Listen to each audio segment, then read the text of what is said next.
Hello everyone, welcome to another planty video. It is me, Desiree, and today I want to talk about a few plants that I used to hate and now love. I love them. One of these is probably going to shock you. It's the one right here because I have talked about this plant non-stop and how much I hate it, how much I regret buying it, how blah it is, how much I don't like it. I have just gone on and on about this plant and how much I don't like it. And I don't know what changed, but I kind of love it now, and it is the philodendron paraiso verde. And I used to hate this plant. I hated it. I hated how it was growing. I hated how sprawled out and crazy it looked. Where I had it, it was growing in all different directions to reach the window. And the reason I started loving it now is, for one, I tied up the leaves right here, so now they're not super long and all chaotic and crazy looking. Although I do like that look. This plant, it just didn't work with this plant in the way that I wanted.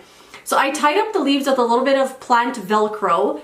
So they all kind of are staying up straight now, which adds a little bit of nice structure to the plant, and I like it a lot more. But it didn't make me fall in love with it. What made me fall in love with it, oddly enough, is that it tipped over and fell on the ground. So I had to move it to the other room because where I had this set before, it was right next to the window. So all of the leaves were always turning to face the window. And it was so, oh, it almost tipped over.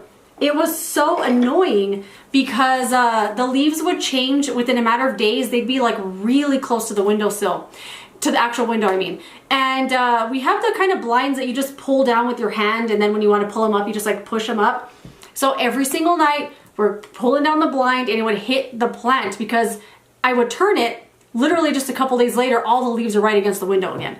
And then when we go to open the window in the morning, it would hit the plant. And I came home from work one day, there was soil all over the floor. My boyfriend was like, I dropped one of your plants, that stupid one by the window, the one I hate the most. And I was like, oh no, did you break any leaves off? And luckily no leaves broke, but this one here did take a little bit of a beating. You could see it has a bunch of bends in it. The stem never actually snapped, but it did, I don't know, there's like a coating over the stem here that you could see was very damaged. And so I moved it into the other room. I also had to repot it because it was very top heavy and there's not a ton of roots in here, so I don't want to put it in too big of a pot. But I did have to repot it, restabilize it, and I moved it to the other room. It shines in that room. There's something about this now sitting on a different table, and maybe because it's also kind of tied up now, I love this plant. I love it.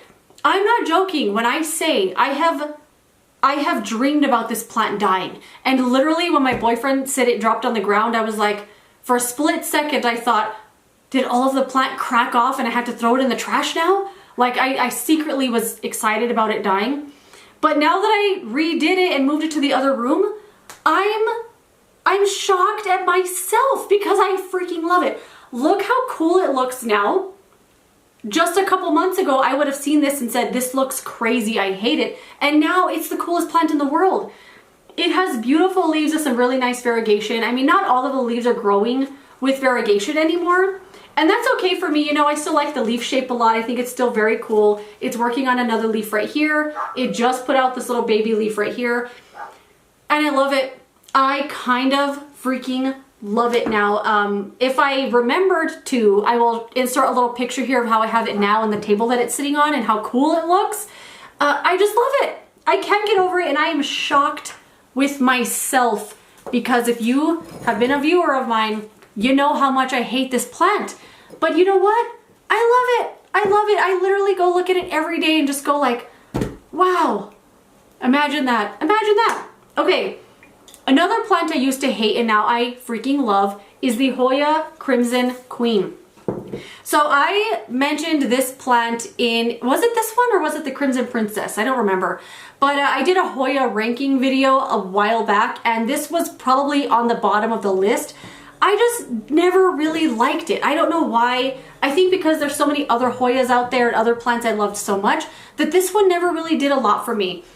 But I put it in a new pot and I just kind of left it to sit there and it just started growing on me. Every day I would look at it and I'm like, you know what?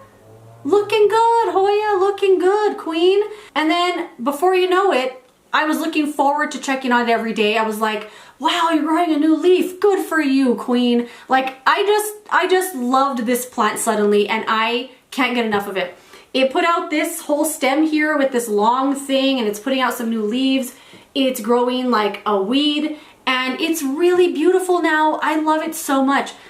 It does have a whole branch of just green leaves with a little bit of splashiness on them, but it never really grew the white variegation on them. I don't know why that is, but I think it's kind of cool to have just a little bit of different in the plant here. I think this is so cool now. I don't know if it's maybe the pot and the plant combo, the way that it's growing, where it's sitting at. I have this one in my kitchen on a little like corner plant stand, and it gets a ton of light all day long from the skylight, and it just loves it there. I do need to give this one a little dusting. A couple weeks ago I went on a few days of a bender cleaning every single leaf in my house, and it was so fun. It was fun. I got to clean all the leaves. All the plants look brand new now, but I forgot this plant shelf, so this one does need a little bit of a dusting, just so you know, in case you see a little bit of dust on it. But I love it now. I really love it. I kind of love this leaf right here. It's just this long, can I grab it? It's just this long stem and then one leaf just right there. I don't know why I think that's kind of cool. But this plant has grown on me. I really enjoy it now. And if I were to do a Hoya ranking video now, this would definitely be in the top 3. And before, it used to be on the bottom. And now, you know what? He's one of my favorites. And I love it a lot. It's so pretty. I mean, look at this. Look at this cluster of leaves right here. I mean, look at that. They're so beautiful. And one thing I really love about the white variegation on this Hoya is that it doesn't turn brown and crispy. Sometimes white variegation on plants can turn really brown right away. And with this one, it's never happened. It just stays white. And I think it's so cool. Like even this one here with how much white it has on it, it's never got like a brown part where it dies off. So it's really, really cool. And I feel like a pretty stable kind of white variegation. Love the plant. Okay, the last one. I need some chopstick first. Hold on, hold on. Okay, the last one, the grand finale, is another plant that I used to talk about all the time and how much I didn't like it, how much I regretted buying it. I regretted this plant for a long time. It's even in the thumbnail of a video that I did called Plants I Regret Buying. And it's now one of my favorite plants. And it is another philodendron. It's the 69686. I mean, look at this baby. Look at this baby go. Look at that leaf shape. I mean, can you even believe this exists? It's so beautiful. I bought this from Cactus Club. I bought it online. And when it was sold as a totem plant. It had a totem like moss pole type thing in it. I don't like moss poles. I think they're one of the ugliest things in the world. I just can't bring myself to do it. So I did take the moss pole off, and I don't think this plant needed it at all. It hasn't put out any aerial roots whatsoever, and the stem of the plant has gotten so sturdy. It literally is like a big trunk on the plant. It has like bark on it. I love it so much, and it keeps the plant really sturdy and upright. So I don't think it needed the totem in the first place, but maybe it'll grow better with it. I'm never gonna put it on. Anyway, the reason I regretted this plant so much is because it was very expensive for what it was.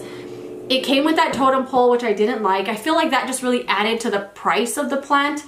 It came with 2 really big leaves that I did not want to cut off, although the leaves weren't doing good.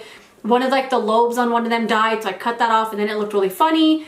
And then I tipped over the plant a bunch of times, and eventually those 2 leaves needed to go because they both broke. So once I cut those 2 leaves off, this thing started pumping out leaves nonstop, and I never wanted to cut those 2 leaves off because they were so big, and I just liked them, I guess. But now that this plant has been on its own without its 2 big leaves, it's doing really good. Like the leaves are just getting bigger on their own.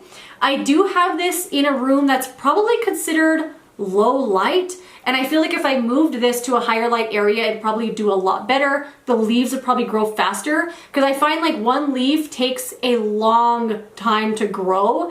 But I don't mind that because the plant, you know, it's in a slower growing light situation, but I like that about it. You know, it's very sturdy. It's not top heavy. It never tips over. I say that, but I also have 3 rocks in here holding it together because it'll kind of start leaning in the pot because it is kind of heavy.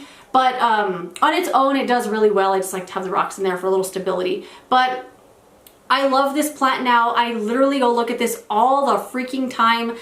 So far, this plant has been very adaptable to any light that I've put it in. It's great with any kind of watering. I try not to overwater it, but if I let it go for too long and I notice like, oh my God, the leaves are really thin and soft, I've probably waited too long. But the plant has never suffered from an underwatering. None of the leaves have ever died because of it. And it's just beautiful. It's beautiful. I would buy this plant again if I saw it. Like if something happened to this, I would want to buy another one. And before, I used to hate this plant so much, and now I love it a lot. So it just kind of goes to show, sometimes a plant could just be sitting there and you look at it and you feel yourself seething with rage that you still own it. And then one day you're going to look at it and for some reason the light's going to be shining on it or something, and you're like, where have you been? Where have you been all my life?